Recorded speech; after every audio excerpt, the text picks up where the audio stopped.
नमस्कार, मैं हूं आरिश अजहर आपके साथ। हमारे खास पेशकश में आपका स्वागत है और आज हम बात करेंगे करारी हार, परिवार में रार।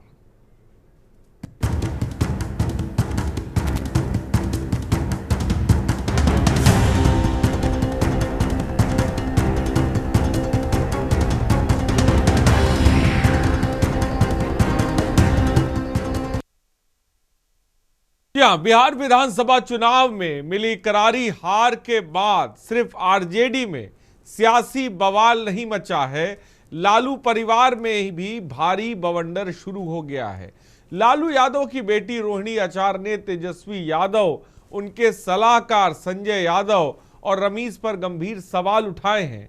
उन्होंने कहा कि उनके माता पिता लालू और राबड़ी देवी के सामने उनको गालियां दी गईं, उन पर चप्पल उठाई गई। रोहिणी ने मीडिया के सामने कई और संगीन आरोप भी लगाए। वहीं रमीज को लेकर जो नया खुलासा हुआ है, उससे सियासी बवंडर बिहार से लेकर यूपी तक जा पहुंचा है। लालू यादव और राबड़ी देवी की बेटी रोहिणी आचार ने सोशल मीडिया पर एक के बाद एक ताबड़तोड़ ट्वीट कर कई गंभीर सवाल उठाए।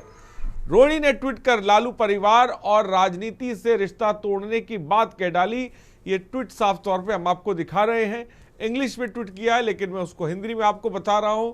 उन्हीं ने परिवार से, राजनीति से साफ तौर पर रिश्ता तोड़ने की बात अपने ट्विटर हैंडल पे की। उन्होंने मीडिया के सामने दिए बयान में उनके साथ गाली गलौज, चप्पल मारने तक के आरोप लगाए। लालू यादव के बड़े बेटे तेज प्रताप को बिहार चुनाव से ठीक पहले परिवार और पार्टी से बाहर कर दिया गया था। तेजस्वी यादव के राजनीतिक सलाहकार संजय यादव पर तेज प्रताप को परिवार और पार्टी से बाहर करने का आरोप लगा था। और गौरतलब है कि तेज प्रताप यादव भी इशारों में संजय यादव को लालू परिवार और आरजेडी का जयचंद बता चुके हैं। यही बात अब रोहिणी आचार्य को भी कह रही हैं। और इन सब के बीच सवाल बड़ा यह है कि लालू परिवार में सियासी दरार के मायने क्या हैं। मौजूदा वक्त में लालू परिवार में जिस तरह की बयानबाजी चल रही है, इससे आरजेडी अपने आप को कैसे निकालेगी, ये सवाल बड़ा है।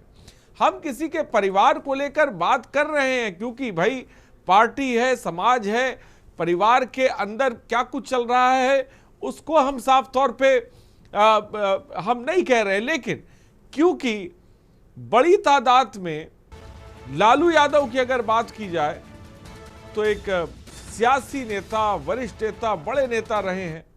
वहीं दूसरी तरफ हम देख रहे हैं कि उनके परिवार के अंदर जो एक टाइम पे समाजवादी पार्टी में देखने को मिल रहा था, जो पारिवारिक विवाद था, जो पारिवारिक रार थी, और हमने देखा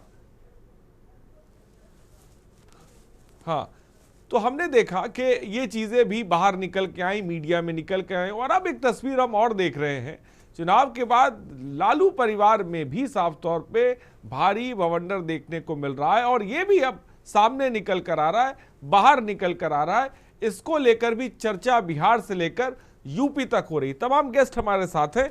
अनिकेत झा बीजेपी प्रवक्ता हमारे साथ है, बहुत बहुत स्वागत है अनिकेत जी आपका। और नदीम अंसारी कांग्रेस के प्रवक्ता हमारे साथ है। नदीम अंसारी जी बहुत बहुत स्वागत है। अतुल यादव समाजवादी पार्टी के प्रवक्ता, बहुत बहुत स्वागत है अतुल यादव जी आपका। मनोज दास मनु जेडीयू नेता है, बहुत बहुत स्वागत है आपका। और कुंदन कुमार वरिष्ठ पत्रकार इस वक्त हमारे साथ है। कुंदन कुमार जी आपका बहुत बहुत स्वागत है। रजनीकांत वशिष्ठ राजनीतिक विशेषज्ञ है, वो भी इस वक्त हमारे साथ है। सबसे पहले आप सबों का बहुत बहुत स्वागत है। और सबसे पहले सीधे रुख करते हैं अतुल यादव जी के। अतुल यादव जी, हमने देखा था, आज हम देख रहे हैं कि लालू परिवार में एक तरह से सियासी रार छिड़ी हुई है। एक वक्त था समाजवादी पार्टी में भी हमने देखा कि पारिवारिक विवाद हुआ और ये मीडिया के सामने आया। अब महागठबंधन की अगर बात करें तो सब साथ में अखिलेश यादव ने भी रैलियां करी। लेकिन अभी जो लालू परिवार में चल रहा है उसको लेकर क्या कहना चाहेंगे आप? क्या ये जो स्थिति है जो बन रही है, इसको लेकर क्या कहेंगे आप? अजहर जी, ये जो परिवार का एक निजी मामला है और इसको जो है, जो मीडिया में है, इसमें हमें ज्यादा ध्यान देने की बजाय जो बिहार में जो चुनाव परिणाम आए हो उस पर ज्यादा फोकस होना चाहिए कि लोकतंत्र की हम बात करें, लोकतंत्र में किस प्रकार का प्रहार हुआ। और आपका चैनल बहुत प्रतिष्ठित है और हर जगह देखा जाता है। और हमें यह परिवार का जो मामला है, अगर भाई अगर किसी बहन ने किसी भाई के ऊपर कोई कहा या पार्टी में कुछ कहा गया तो ये पार्टी के लोग नहीं, या अतुल यादव परिवार जी के देखिए, लोग। मैं स्पष्ट कर दूं अतुल यादव जी, मीडिया कोई इसको हम एजेंडा नहीं बना रहे, क्योंकि रोहिणी खुद सामने आई, मीडिया के सामने आई, उन्होंने तमाम बातें करी, उसके बाद ये जो है मामले ने साफ तौर पे तूल पकड़ा है।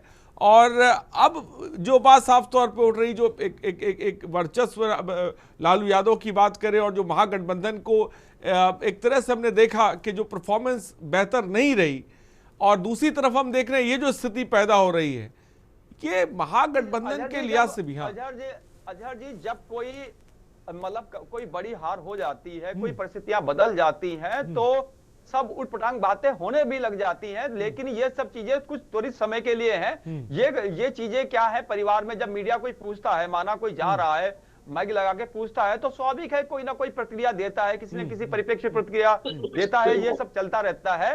लेकिन जो हम सबको इस समय ये एक चीज देखनी है, जो बिहार में ये परिणाम आए हैं, क्या जो चुनाव आयोग है उसने वास्तविक में वो जो आचार संहिता थी, आदर्श आचार संहिता का पालन नहीं, करा ये तो पाया अतुल यादव जी बड़ा बयान था ना। अगर कोई ये कह दे कि हम परिवार से ही नाता तोड़ लें, हम पार्टी ही छोड़ दें और चप्पल की बात आने लग जाए, तो ये बातें तो बड़ी हो जाती है ना सर। मैं जवाब दे रहा हूं। देखिए, ये परिवारों का एक निजी मामला है, चलता रहता है, और आपस में मनमुटाव हो गए होंगे, लेकिन इस पर हम आधिकारिक क्या कहें। अब भाई निजी मामला है, आप और आप मीडिया से हैं, मैं एक पार्टी से हूं, तो हम ये निजी मामले हैं, उनके अगर भाई बहन आपस में सुलझा लेंगे, उनके पिताजी हैं, आदरणीय लालू प्रसाद यादव जी हैं, आदरणीय श्रीमती राबड़ी देवी यादव जी हैं, और अन्य परिवार के सदस्यगण हैं, वो सब मिल बैठ के इसको सुलझाने का प्रयास करेंगे। पार्टी के अन्य जो वरिष्ठ नेतागण हैं, वो सब मिल बैठ कर इन बातों को सुलझाने का प्रयास करेंगे, समीक्षा करेंगे, जो चुनाव में परिणाम आए उसकी समीक्षा की जाएगी। और रही बात, कोई अगर कह रहा है कि हम नाता तोड़ रहे हैं, तो ये रिश्ते नाते कई बार क्या होता है, भावावेश में कुछ शब्द हो सकते हैं, कोई बात हुई हो या कुछ चीजें आई हो, तो हमें इस पर ज्यादा फोकस ना करके हमें जो देश की जो अन्य समस्याएं हैं उन पर हमें फोकस करने की जरूरत है। चुनाव परिणाम है, अभी आप देखते जाइएगा,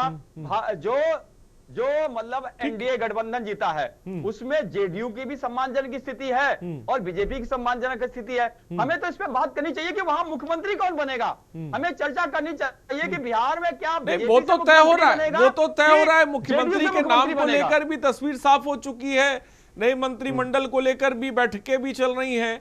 लेकिन जो खासकर विपक्ष की अगर बात करें, और जिस तरीके से परिवार बिखर रहा है, जो बिखराव देखने को मिल रहा है, ये कैसे, हाँ, तो राजनीतिक भविष्य पर सवाल उठने लग जाते हैं। मैं आऊंगा आपके पास, ठीक है, एक सेकंड का जवाब दूंगा। जो बेटी अपने पिताजी को अपनी किडनी दे सकती है, वो परिवार बिखरने वाली बात थोड़ी कह सकती है। भावावेश में कोई बात आई होगी, मैं समझ सकता हूं। और रही बात, परिवार सब एकजुट होते हैं, सभी के परिवारों में कई बार छोटा मोटा मनमुटाव होता रहता, आपके हमारे में भी हो सकता है, लेकिन ये बड़ी चीजें नहीं है। बड़ी चीजें देश के प्रदेश में जो चुनाव परिणाम आए हैं उस पर समीक्षा करने की जरूरत है। परिवार है, उनके पिताजी हैं, आदरणीय लालू प्रसाद जी हैं, राबड़ी देवी जी हैं, परिवार के अन्य सदस्यगण हैं। पार्टी का अगर बात होती है तो पार्टी के बहुत सारे सम्मानित गण हैं, सब मिल बैठ के उस बात को सुलझा लेंगे। ठीक है, चलिए मैं आऊंगा आपके पास। कांग्रेस के प्रवक्ता नदीम अंसारी भी हमारे साथ है। नदीम अंसारी जी, महागठबंधन ने जो हमने देखा बिहार में, जो तस्वीर देखी एनडीए की, हमने प्रचंड जी देखी, और अब उसके बाद एक स्थिति हम और देख रहे हैं कि लालू परिवार एक तरह से बिखरता हुआ नजर आ रहा है, और राजनीतिक भविष्य को लेकर अब कई सारे सवाल भी साफ तौर पे उठ रहे हैं। क्या कहेंगे नदीम अंसारी, सबसे पहले आप देखिए, बताइए कि चुनाव के 2-3 दिन के बाद हम लोग बैठे हुए हैं। आज हेलो, हाँ बोलिए, आपकी आवाज आ रही है। आवाज डिस्टर्ब हो रही है। नहीं, आपकी आवाज आ रही है, आप बोल सकते हैं। और जो बीजेपी के प्रवक्ता, मैं चाहूंगा 1 मिनट रुक जाए ताकि उनकी आवाज हम तक पहुंच पाए। हाँ, नदीम अंसारी जी बोले। जी, मैं ये कह रहा था कि आज चुनाव के 2-3 दिन के बाद हम लोग बैठे हुए हैं। आज बात होनी चाहिए थी बिहार के भविष्य की। जो चुनाव का चुनावी परिणाम आया है उसमें हम क्या कर सकते हैं, उसके ऊपर कैसे बिहार की राजनीति चल रही है, तो इसके बदले हम एक ऐसे मुद्दे को लेकर के बैठे हैं जिसका मीडिया से कोई मतलब ही नहीं है। वो एक बिल्कुल मतलब आरजेडी आपके लिए कोई मायने नहीं रखती है, आरजेडी आपके लिए कोई मायने नहीं रखती है। देखिए, आरजेडी पार्टी से हमको मतलब है, आरजेडी परिवार में क्या हो रहा है वो भाई बहन बाप बेटी का रिश्ता है। तो भाई परिवार के लोग नहीं आप नहीं नहीं मेरे, अब देखिए नदीम अंसारी साहब यही पे बात को समझिए। जब आप बिहार गए थे तो महागठबंधन में आपने भाई गठबंधन किया ना, कांग्रेस ने भी तो गठबंधन किया ना भाई, ऐसा तो नहीं किया। परिवार के लोग सीटें साझा करी आपने, सीटें साझा करी आपने, करी कि नहीं आपने करी? तो तब क्या परिवार आपके लिए मायने नहीं रखता था? देखिए तब भी तेजस्वी यादव थे। अब सवाल के बाद जवाब तो लीजिए। हाँ नहीं, हाँ बोलिए बोलिए बोलिए। जो आप बात कर रहे हैं, यहाँ आरजेडी, कांग्रेस, वीआईपी, माले लेफ्ट पार्टियां, तो पार्टियों के बीच में गठबंधन हुआ है।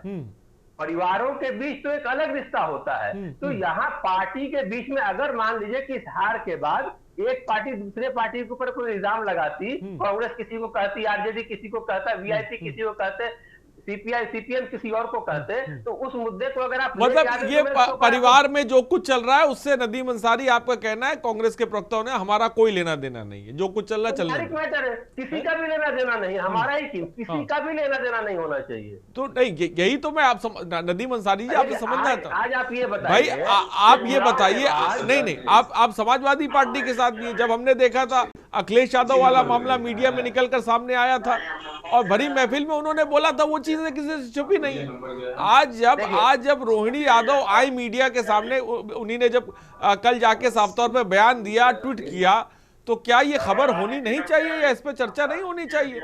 जेडीयू के राजनीतिक भविष्य को लेकर बात नहीं होनी चाहिए कि इससे संदेश क्या निकल रहा है महागठबंधन के लिए, इस पे बात नहीं होनी चाहिए? क्या ये गलत है?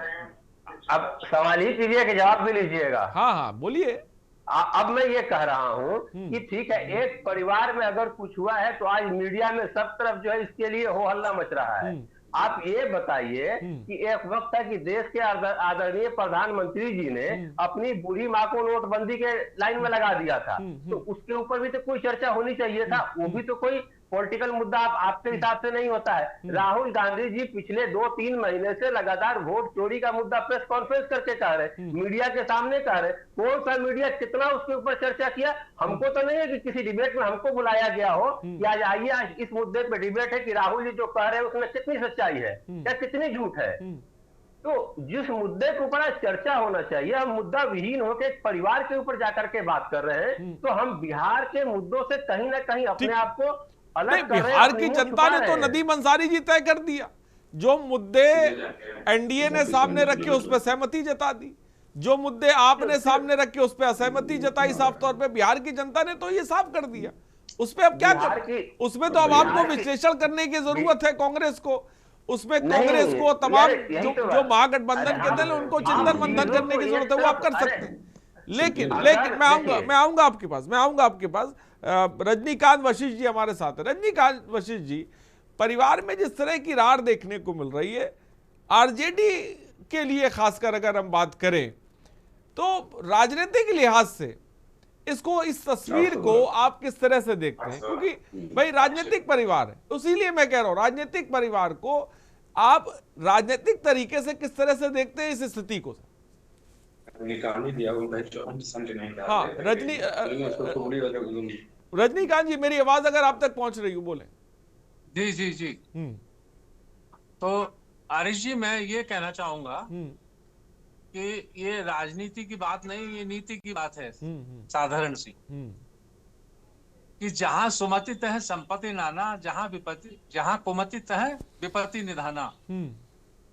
परिवार में, खासतौर से राजनीतिक परिवारों में अगर कई बच्चे हैं तो हर एक में एक राजनीतिक महत्वाकांक्षा का पनपना गलत बात नहीं है। और अगर वो लायक बच्चे हैं तो वो राजनीति में आते भी हैं, आते रहे हैं, कोई बड़ी बात नहीं, चाहे राजनीतिक दल कोई भी रहा हो। लेकिन यह है कि अगर सुमति रही तो सब कुछ ठीक रहता है, और सुमति नहीं रही तो नतीजा क्या होता है कि जैसे ठाकरे परिवार में देख लीजिए आप, महाराष्ट्र में। जैसे शरद पवार के परिवार में देख लीजिए कि बेटी और भतीजा, जैसे उत्तर प्रदेश में भी आप देख लीजिए उदाहरण है सामने, चाचा और भतीजे के बीच में। तो अगर लालू जी के परिवार में अगर इस तरह से उनके बच्चों के बीच में राजनीतिक महत्वाकांक्षा जागृत हो रही है, बेटी भी राजनीति में आना चाहती है, बेटा भी राजनीति में आना चाहता है, दोनों बेटे राजनीति में आना चाहते हैं, अब सवाल रह जाता है कि माता पिता किसे ज्यादा चाहते हैं। तो माता पिता अगर किसी एक के साथ ज्यादा मतलब प्रेम दिखाएंगे और दूसरे को कहेंगे नहीं तुम इस लायक नहीं हो, तो ये ऐसी स्थिति पैदा होना स्वाभाविक है, कोई बड़ी बात नहीं। लेकिन तो, क्या और इसका अल्टीमेटली पॉलिटिक्स में, राजनीति में इसका नुकसान ही सामने आया है अभी तक जो देखा गया है। जी आरिश। लेकिन ये स्थिति से क्या आपको लगता है कि लालू परिवार में जिस तरह से हम देख रहे हैं एक बिखराव की स्थिति है, इसका असर साफ तौर पे आरजेडी पे बड़े पैमाने पर देखने को मिलेगा? पड़ा ना, चुनाव के नतीजे बता रहे हैं। ठीक है, नीतीश जी के अच्छे काम उनकी जीत का कारण बने, या मोदी जी की छवि उनकी जीत का, या एनडीए गठबंधन की जीत का कारण बने, ठीक है। लेकिन अगर ये विभाजन नहीं होता दो पुत्रों के बीच में, और अब बेटी के साथ बेटी की नाराजगी सामने आना, तो ये भी एक कारण तो होगा ही ना हरीश जी। जनता क्या ये नहीं देख रही है कि इनमें तो ये परिवार को एक नहीं रख पा रहे हैं, तो पूरा प्रदेश कैसे एक रख पाएंगे? ये एक मतलब साधारण सी सोच है, कोई इसमें बहुत ज्यादा माने रॉकेट साइंस नहीं है कि बहुत सोचना पड़े। तो परिवार का विभाजन हमेशा नुकसान तो करेगा ही ना राजनीति में क्या, व्यापार में भी करेगा, हर जगह करता है। ठीक, बड़ी बात आपने की। हाँ, बड़ी बात आपने की, परिवार का विभाजन तो नुकसान करेगा। लेकिन इस बीच अनिकेत झा भी हमारे साथ हैं, बीजेपी के प्रवक्ता, बहुत बहुत स्वागत है। अनिकेत झा जी, एक तरफ बिखराव की स्थिति हम देख रहे हैं लालू यादव के परिवार में, दूसरी तरफ हम देख रहे हैं कि बीजेपी भी जबरदस्त तरीके से तंज कस रही है, निशाना साध रही है, तमाम नेताओं के बयान आ रहे हैं। क्या कहेंगे अनिकेत जी? ये देखिए, बीजेपी तंज नहीं कस रही है और बीजेपी का इससे कोई लेना देना नहीं। ये लालू परिवार का इतिहास रहा है। अतुल यादव जी को जानकारी नहीं होगा, और अगर जानकारी होगा भी तो ये बोल नहीं पाए होंगे। कुछ साल पहले की ही घटना है कि लालू यादव जी के बड़े पुत्र तेज प्रताप यादव जी की धर्म पत्नी ने आदरणीय राबड़ी देवी जी के ऊपर में कितने संगीन आरोप लगाए थे कि अपने सिक्योरिटी गार्ड के द्वारा मेरे बाल को पकड़ करके घर से घसीट करके मुझे बाहर निकाला गया। ये लालू परिवार के घर का इतिहास रहा है कि अपने घर में बहू बेटियों को मारना पीटना। और आज जिस हिसाब से रोहिणी आचार्य जी ने कहा है कि चप्पल से मुझे मारा गया और मुझसे ये कहा गया कि अपनी गंदी किडनी तुमने पिताजी को देने का काम किया है। ये बिहार के औरंगजेब हैं तेजस्वी यादव, जिसने अपने भाई दारा सिको की छल से हत्या की थी।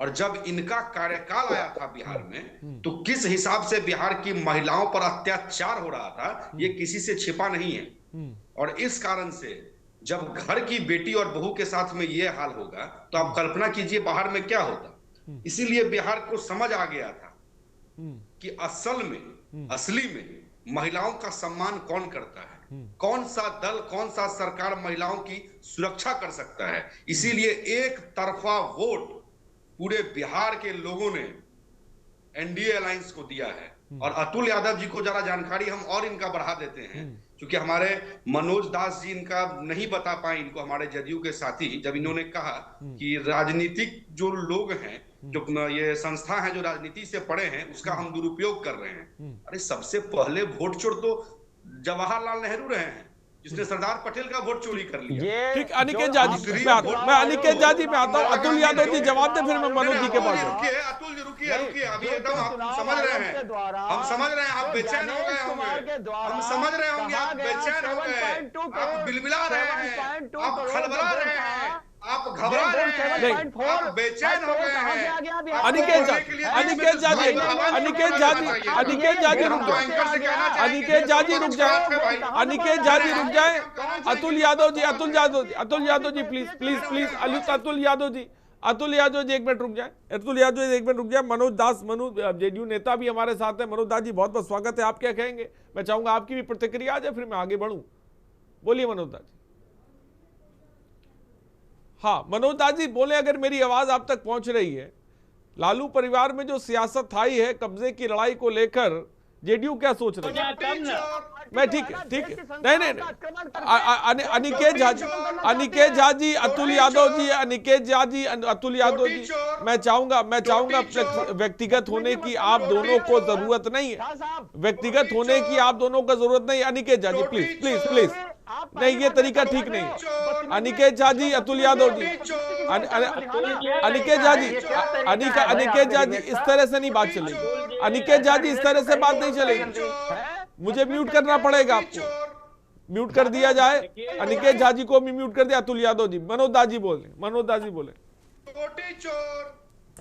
किसी भी व्यक्ति को किसी के भी बारी में नहीं बोलने की जरूरत है। हाँ, अपना बारी आए तो आप उसका विरोध हमारे बहुत अच्छी, आप लोग बीच में बोल दिए, बहुत अच्छी बात। हमारा समय भी अब यही आग्रह, हमको डिबेट में क्यों बैठा है भाई? ये डिबेट से हम जा रहे हैं, ऐसे नहीं चलता है। हमको यही आग्रह है सभी लोगों से कि आप अपनी बारी में बोलिए, ऐसे डिबेट बिल्कुल सही बात है। अनिकेत झा जी, आप अनिकेत झा जाने की जरूरत है, अपनी बारे में आप बोल सकते हो तो बोलिए, अगर बाकी आपका स्वतंत्र फैसला है, जो भी आपको ठीक लगता हो।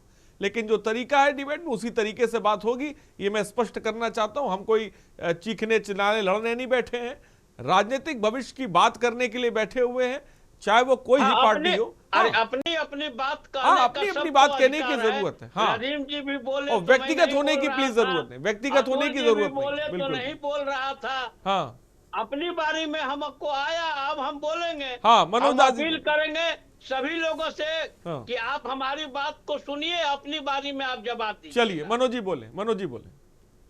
देखिए, सबसे पहले तो अतुल जी के बातों का मैं जवाब दे दूं कि इन लोगों को चुल्लू भर पानी में डूब के मर जाना चाहिए।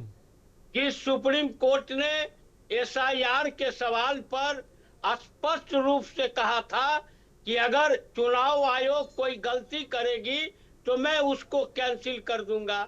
एक भी लोगों का ये नाम, एक भी लोगों का नाम, गलत लोग जिनका कि नाम कट गया है, सही लोग हैं, वो जिंदा हैं, कोई सबूत ये लोग वहां पर नहीं दे पाए। उसके बाद ये 15 दिन 17 दिन या पता नहीं कितने दिन तक पूरे बिहार में घूमते रहे। उसके बाद लिए कि 45 लाख लोगों का नाम काट दिया। लेकिन जिसे आतंकवादियों को छुड़ाने के लिए इन लोगों के पार्टी के वकील 3 बजे रात में भी सुप्रीम कोर्ट पहुंच जाते हैं और बिहार की जनता की बात करते हैं। अगर सही में कटा है नाम, वो जिंदा है, उनको नाम काट दिया गया, तो उसको लेके आज तक सुप्रीम कोर्ट में नहीं गए। आदरणीय राहुल गांधी आज तक एफिडेविट करके नहीं दिए। तो ये उनका इस चीज का जवाब है। बाकी जनता का फैसला है, सबको स्वीकार करना चाहिए। हम अभी बैठे हुए हैं एक दूसरे विषय पर, ये विषय आज हमारा नहीं है, दूसरे विषय पर बैठे हैं। कांग्रेस के हमारे साथी कह रहे थे कि ये उनके परिवार का मामला है, ये है वो है। परिवार एक पार्टी ही होता है। हाँ, सही बात कही, ये बात अच्छी कही। परिवार हाँ, मतलब एक पार्टी ही होता है। बहुत अच्छी बात। और पार्टी के सदस्यों के घर में अगर किसी तरह का कोई दिक्कत होता है तो पार्टी के हर लोगों का कर्तव्य बनता है कि उस दिक्कत के समाधान करें। बड़ी बात। लालू जी जरूर सजा याफ्ता हैं, लालू जी के ऊपर कई मुकदमे हैं, ये चीज अलग है, ये चीज अलग है। लेकिन लालू जी हमारे बिहार के हैं, लालू जी हमारे बिहार के एक स्तंभ है, एक राजनेता है। और उनके घर में अगर इस तरह की बातें आज उठ रही है तो ये जरूर सोचने का चीज है, ये नहीं होना चाहिए। किसी भी घर की बेटी हो, बहू हो अजहर जी अगर इस तरह से रो कर निकले और किसी के भी घर की बेटी ये चीज बोले कि कोई आदमी अपना नाम रोहिणी न रखे, समझ लीजिए कि उसने कितनी बड़ी बात कर दिया। और अभी जिसकी शुरुआत तो कांग्रेस के ही अखिलेश जी ने किया, जब उनके एयरपोर्ट पर प्रतिनिधि ने पूछा कि चुनाव के बारे में, तो उन्होंने कहा कि जाके संजय यादव से अलवारुल से पूछिए। उन्होंने ही कहा, कोई दूसरा आदमी ने नहीं कहा। कांग्रेस के ही एक महान नेता हैं हमारे बिहार के अखिलेश जी, अध्यक्ष भी रह चुके हैं, उन्होंने कहा कि जाकर संजय यादव से पूछिए। तो रोहिणी यादव ने भी जो बात कहा है अजहर जी, तो उसी संजय यादव को लेके कहा है। और उन्होंने क्या कहा है मैं इसको दोहराना नहीं चाहता हूं, मैं इतना ही कहता हूं कि जो लोग कह रहे हैं कि इनके परिवार का मामला है, उस समय यहाँ कब चुप थे जब माधवराव सिंधिया और राजमाता विजयाराजे सिंधिया के बीच में जब पारिवारिक बंटवारा हो रहा था। तो याद कर लीजिए कि हमारे आज नहीं है मुलायम सिंह यादव जी, उनका क्या बयान था। अब उसको आप मत जाइए, लेकिन जब आप समाज में हैं, आप राजनीतिक जल चलाते हैं, तो आपका भी कर्तव्य बनता है कि आप पहले अपने परिवार को बचाएं। अगर आप परिवार को नहीं बचा पाएंगे तो देश की जनता, राज्य की जनता को खाक बचा ये बहुत अच्छी बात मनोज जी आपने कही साफ तौर पे कि परिवार एक पार्टी की तरह होता है और उसके बारे में भी साफ तौर पे सोचने की जरूरत है। और मौजूदा वक्त में जिस तरह की दरार, तकरार या तरह तरह के जो लफ्ज इस्तेमाल किए जा रहे हैं, ये कहीं ना कहीं आरजेडी के भविष्य पर सवाल तो उठा ही रहे हैं। फिलहाल रुकते एक छोटे से ब्रेक के लिए, जल्द हाजिर होंगे। आप देख रहे हैं के न्यूज, खबरों का सारथी।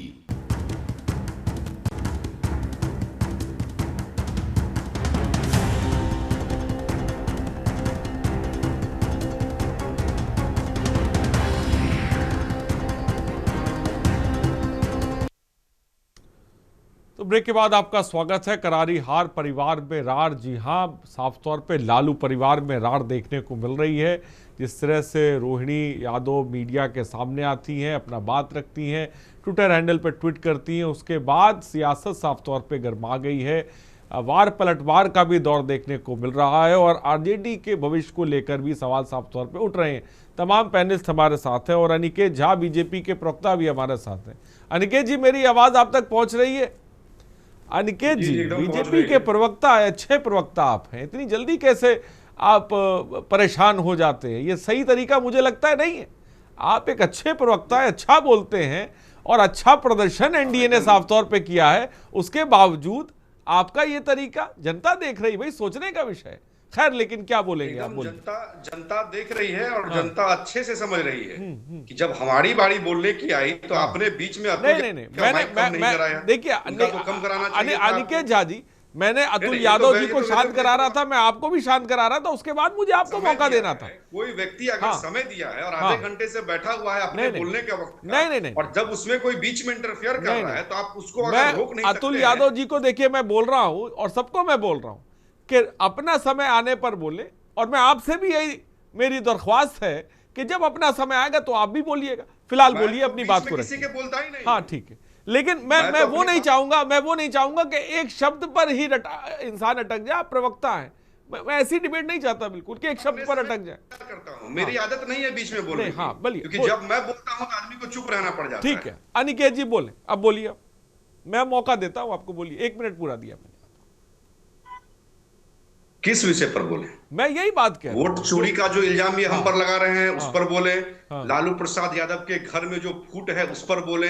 लालू प्रसाद यादव के घर में जो बहू बेटियों का सम्मान नहीं किया जा रहा है उस पर बोले। एक हमारी बिहार की बहन जिसका नाम रोहिणी आचार्य है, जिसने अपने पिताजी को किडनी दिया, आज वो कह रही है कि मुझे चप्पल से मारने का प्रयास किया गया, गंदी गंदी गालियां दिया गया। लालू प्रसाद यादव और राबड़ी देवी जी रोते और बिलखिलाते रहे, लेकिन तब भी मुझे घर से निकलने पर मजबूर कर दिया गया। उस व्यक्ति के बारे में मैं क्या बात करूं, क्या बोले उसके बारे में? एक संजय नाम के व्यक्ति को लेकर के जिस दल के लोग चले हैं उनका तो नाश तय हुआ है, उस व्यक्ति का नाश हो गया है। आप देख लीजिए, महाराष्ट्र से लेकर के आप बिहार तक की स्थिति ले लीजिए, दिल्ली में ले लीजिए, तो बिहार की जनता ने वोट दे करके हमें जिताया है। और यहाँ जो समाजवादी पार्टी के प्रवक्ता बैठे हुए हैं, इनके माध्यम से इनके नेता तक एक बात हम जरूर पहुंचा देना चाहते हैं, अखिलेश यादव जी तक, कि ट्विटर पर जो उन्होंने एक ट्वीट किया था कि वोट की चोरी कैसे हुई, वोट प्रतिशत उसका ज्यादा, वोट प्रतिशत राजद का ज्यादा, लेकिन सीटें आ गई ज्यादा एनडीए को, भाजपा को। अरे भैया, आप 143 सीट पर लड़े थे और हम 101 सीट पर लड़े थे, वोटिंग प्रतिशत आप ही का ज्यादा रहेगा। क्योंकि ये तो समझ नहीं पाएंगे, ये तो परिवारवाद की बुनियाद पर बना हुआ दल है। स्कूल कॉलेज में भी लगता है कि मास्टर प्रोफेसर घर आके ही डिग्री दे करके चले गए होंगे, वही स्थिति इनकी रही। परिवारवाद की जिक्र करी, क्या अनिकेत जी बीजेपी में परिवारवाद नहीं है क्या? भारतीय जनता पार्टी में परिवारवाद आप देख सकते हैं, हम आपको खुली में बता रहे हैं कि अगर हमारे यहाँ पर कोई लोग हैं और उनके पिताजी अगर नेता रहे हो और उनका लड़का अगर आज नेता है, गारंटी नहीं है कि वो हमेशा स्थापित ही रहेगा। अगर हमारे यहाँ कोई व्यक्ति है तो ये गारंटी नहीं है कि अब वो स्थापित हो गए, अब वही रहेंगे। कभी भी पार्टी का निर्णय आएगा, उनको बदलना पड़ेगा और उनको वो निर्णय को स्वीकार करना पड़ेगा। लेकिन समाजवादी पार्टी, इनका तो नाम ही गलत हो गया है, ये तो परिवारवादी पार्टी होना चाहिए। अब अनिकेत जी आपकी बात, अखिलेश यादव को कोई हटा सकता है क्या? ठीक, अनिकेत झा जी आपकी बात आ गई। मैं चाहूंगा रजनीकांत राजनीतिक विश्लेषक है, रजनीकांत जी क्या कहेंगे आप? देखिए, परिवारवाद की जो परिभाषा दी जा रही है, बीजेपी का कहना है भाई हमारे यहाँ कोई स्थापित नहीं रहता, परिवारवाद नहीं है, आप किस तरह से देखते हैं? अब यहाँ ये तय होना चाहिए कि परिवार बड़ा है या पार्टी। तो जहां पार्टी बड़ी है वहां परिवार पर अंकुश लगाया जा सकता है। जहां परिवार ही पार्टी है तो वहां कैसे अंकुश लगाएंगे आप? जब ये तय हो गया कि चाहे आने वाली पीढ़ी का सदस्य, नई पीढ़ी का सदस्य परिवार, मतलब किसी बड़े राजनेता, जैसे लालू जी बड़े राजनेता है, या यूं कहें कि ये सब जो है इमरजेंसी के बाद जेपी की जो क्रांति हुई उसके बाद पैदा हुए नेता हैं, बड़े नेता हैं। इन्होंने बड़ा संघर्ष किया सड़क पर, चाहे वो मुलायम सिंह यादव जी रहे हो, चाहे वो लालू प्रसाद यादव रहे हो, चाहे नीतीश कुमार जी रहे हो, चाहे रामविलास पासवान जी रहे हो, या देश के और पैमाने पर जो बड़े नेता निकले वो संघर्ष के बाद निकले। अब उनके बच्चों ने वो संघर्ष तो किया नहीं। बहुत अच्छी बात की राजनीति में। और जब बच्चों ने अच्छा संघर्ष नहीं किया तो ये इस बात की क्या गारंटी है कि वो राजनीति में उतने ही कामयाब हो जाएंगे सिर्फ इसलिए कि पिता के नाम पर? अखिलेश जी भी अगर राजनीति में 2012 में सफल हुए बहुमत के साथ, तो उस समय उनके पिताजी का आशीर्वाद साथ था।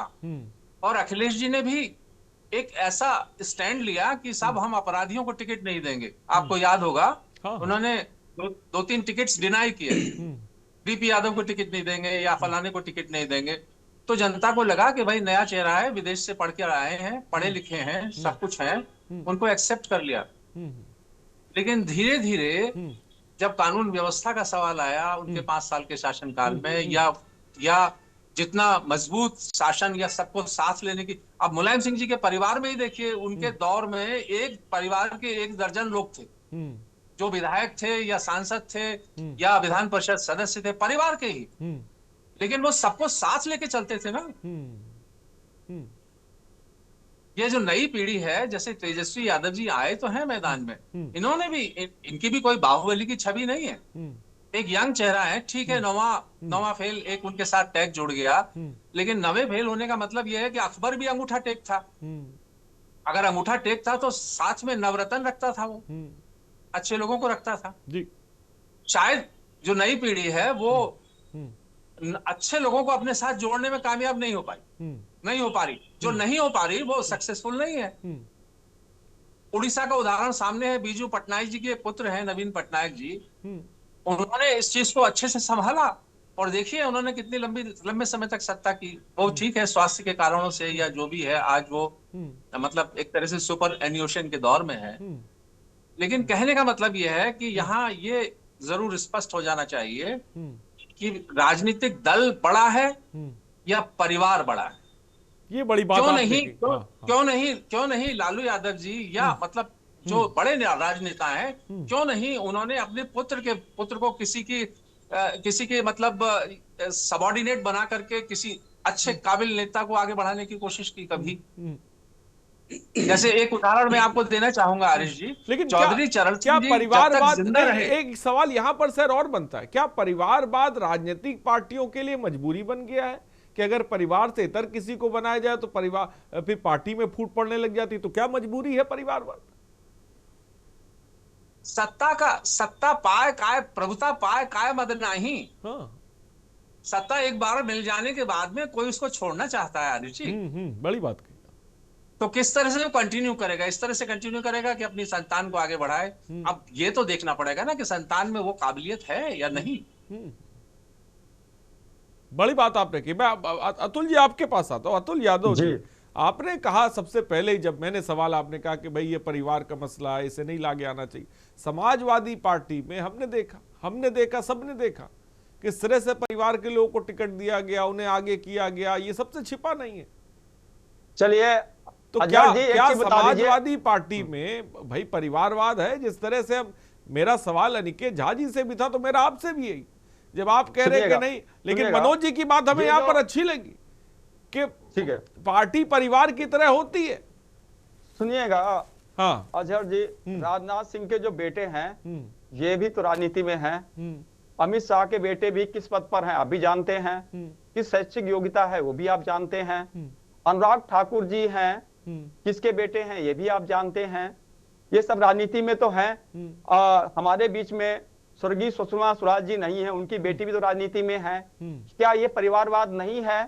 तो सिर्फ ये कह देना कि लालू प्रसाद यादव जी का परिवार, श्रद्धेय नेताजी यानी मुलायम सिंह यादव जी का परिवार, हमारे माननीय राष्ट्रीय अध्यक्ष जी के द्वारा जो है चुनाव हुआ लखनऊ में, अगर आपका चैनल सम्मानित है, उत्तर प्रदेश में भी आपके हर तहसील से लेकर के जिले और महानगर स्तर पर हर जगह आपके पत्रकार हैं। क्या लखनऊ में भी अपने संवाददाता को जोड़ लीजिए, अभी वहां पर पर्चा भरा गया, बाकायदा चुनाव हुआ और हमारे राष्ट्रीय अध्यक्ष जी चुने गए। लेकिन अभी मैं चाहूंगा सुनिएगा, एक मिनट सुनिएगा, काटिएगा मत बात। ये जो हमारे रजनीकांत जी विश्लेषक बैठे हैं, वरिष्ठ हैं, आदरणीय हैं, सब कुछ हैं, ये परिवारवाद की बात करते हैं। हमारे माननीय राष्ट्रीय अध्यक्ष माननीय अखिलेश यादव जी के द्वारा साबित किया गया 2024 लोकसभा चुनाव में हमने अपने साथी गठबंधन कांग्रेस को भी जिताया और अपने उनको भी 6 सीटें जितवाई लोकसभा में और हमने 37। अगर आज केंद्र में अगर भारतीय जनता पार्टी यानी बैसाखी पर है तो समाजवादी पार्टी के बलबूते पर है। हमने उत्तर प्रदेश में 80 सीटों में से उसे रोका और हमने 42 से 43 सीटें जीती। तो ये सब समाज 43 सीटें जीती, तो ये समाजवादियों की तो अपनी जीत है, हमारे माननीय राष्ट्रीय अध्यक्ष जी की जीत है, उनकी योग्यता की जीत है। अतुल यादव जी समय मैंने दे दिया। अतुल यादव जी ठीक है, मैंने समय दे दिया। मैं जाऊंगा अनिकेत झा जी, जल्दी से कम शब्दों में जवाब दूं, फिर मैं नदीम अंसारी और मनोज दास जी के पास जाता हूं। जल्दी से राजनाथ सिंह के लड़के विधायक हैं, श्री सुषमा स्वराज जी की बिटिया सांसद हैं, विधायक हैं, तो सिर्फ वही हैं ऐसा नहीं है। और इनके यहाँ अखिलेश ही हैं जो हैं, बिहार में तेजस्वी ही हैं जो हैं, तेजस्वी ही तय करेंगे जो विधायक कौन होगा। राजनाथ सिंह के लड़के नहीं तय कर सकते हैं कि नोएडा के दूसरा विधायक कौन होगा, लखनऊ का दूसरा विधायक कौन होगा। उनकी टिकट पार्टी तय करती है और ये पार्टी के लोग ये तय करेंगे जो उनके पार्टी का विधायक कौन होगा, जिला अध्यक्ष कौन होगा, राष्ट्रीय उपाध्यक्ष कौन होगा। एक सेकंड हमको समय दे दीजिए। शिवानंद तिवारी जी बिहार में लालू प्रसाद यादव जी के बहुत ही पुराने और जेपी आंदोलन के साथी रहे हैं, साथ में जेल जाने का काम किया था। और आज अभी आप चेक कीजिए, 10 मिनट पहले उनका फेसबुक पर आया है कि तेजस्वी ने मुझ जैसे पुराने कार्यकर्ता को अपमानित किया, इसी का आज उसको फल मिल रहा है। राष्ट्रीय उपाध्यक्ष से मुझे निकाला और यहां तक कि कार्यकारी में भी मुझे नहीं रहने दिया। ये अभी शिवानंद तिवारी जी का आया है फेसबुक पर। ठीक है, ये औरंगजेब की तरीके से पार्टी पर कब्जा कर रहे हैं। आपकी बात आ गई। मैं मनोज जी के पास आता हूं, फिर मैं जो है नदीम अंसारी साहब के पास आऊंगा। मनोज दास जी, जो मेरा सवाल था, क्या परिवारवाद पार्टियों की मजबूरी बन गई है? इसको लेकर आप क्या सोचते हैं?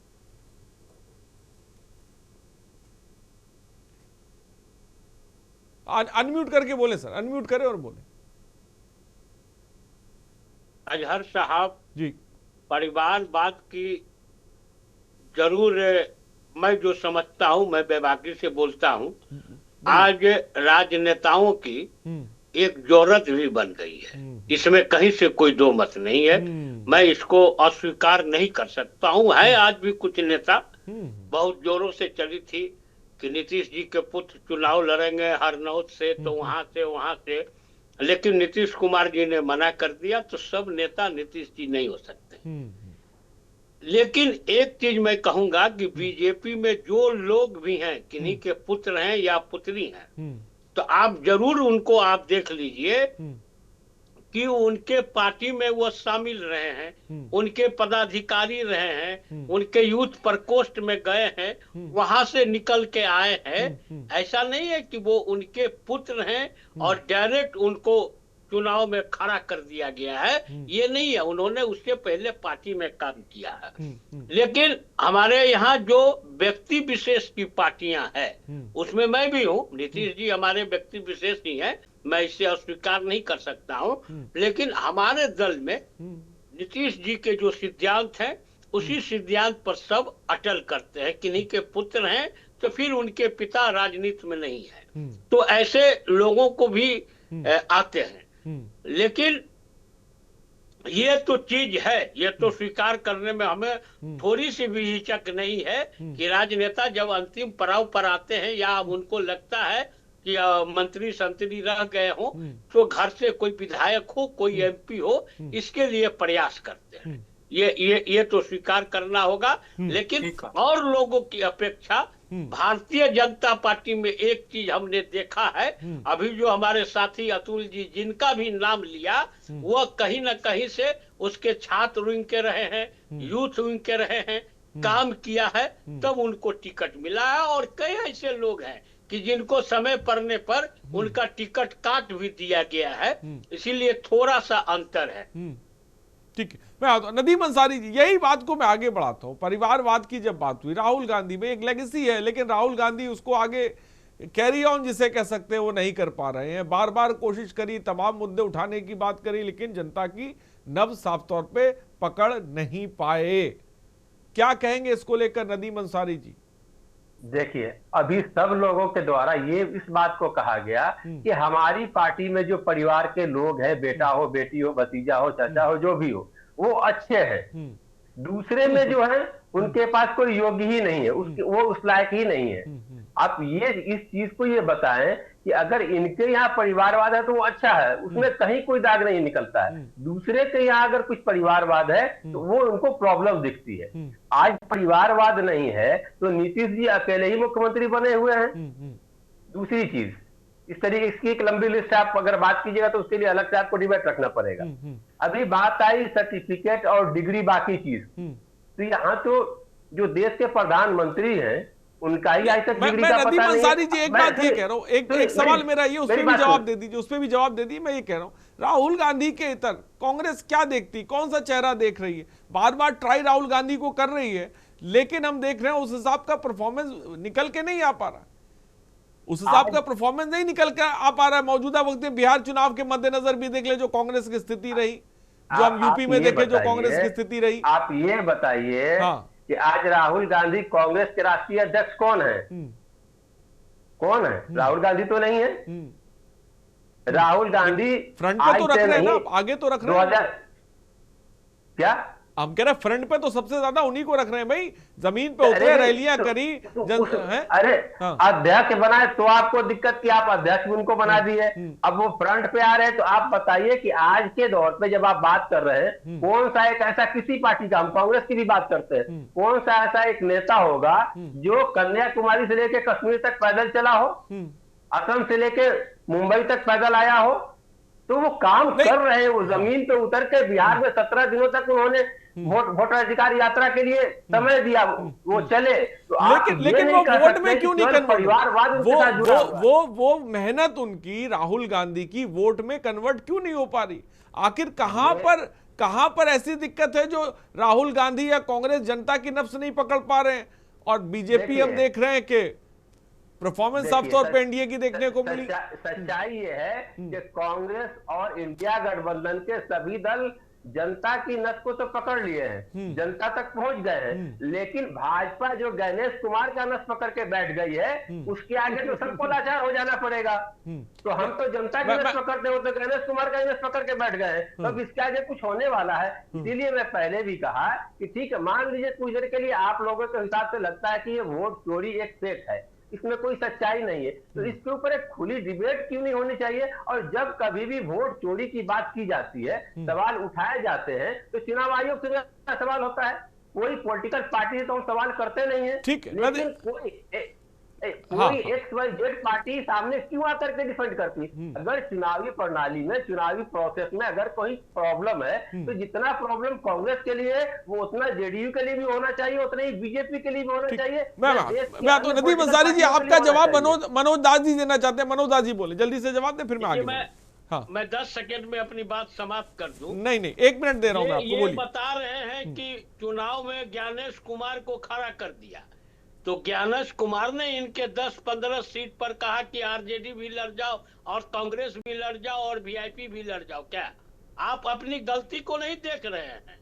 आपको अपनी गलती देखनी चाहिए। आपने अपने गठबंधन के नेताओं के साथ आपने बात किया, एक साथ आपने सीट का घोषणा किया, नहीं किया नदीम जी? देखिए, बिल्कुल किया। अपनी गलती आपने प्रेस कॉन्फ्रेंस तो आपने किया ही नहीं। आपने एक चीज जो कहा, 1 मिनट, आपने एक चीज जो कहा कि ये दूसरे दल के लिए भी है, तो चुनाव आयोग ने कहा था राहुल गांधी को कि एफिडेविट करके दो, दिए आपके राहुल गांधी जी को कहा था नहीं दीजिएगा। अरे यही सवाल, पक्ष में कोई खड़ा हो जाएगा क्या? अरे यही सवाल जब आपके अनुराग ठाकुर जी उठाए थे, अनुराग ठाकुर को गोली मारिए ना भाई। अनुराग ठाकुर की बात कर रहे हैं। अनुराग ठाकुर ने कहा डॉक्यूमेंट दिखाया, अनुराग क्यों नहीं कहा डॉक्यूमेंट दिखाए? प्रेस कॉन्फ्रेंस करके नहीं कहा, प्रेस कॉन्फ्रेंस करके नहीं कहा, प्रेस कॉन्फ्रेंस करके नहीं कहा अनुराग ठाकुर जी ने। अनुराग ठाकुर ने प्रेस कॉन्फ्रेंस में नहीं। चलिए ठीक है, मनोज दादी, नदीम अंसारी जी मैं आऊंगा, अनिकेत झा जी आपके पास भी आऊंगा। अतुल जी कुछ कहना चाहे? अतुल यादव जी बोले, फिर मैं अनिकेत झा आपके पास आता हूँ। अतुल यादव जी। राहुल गांधी जी सबके सामने बैठ के चाय पी के आपको दिखा दिए।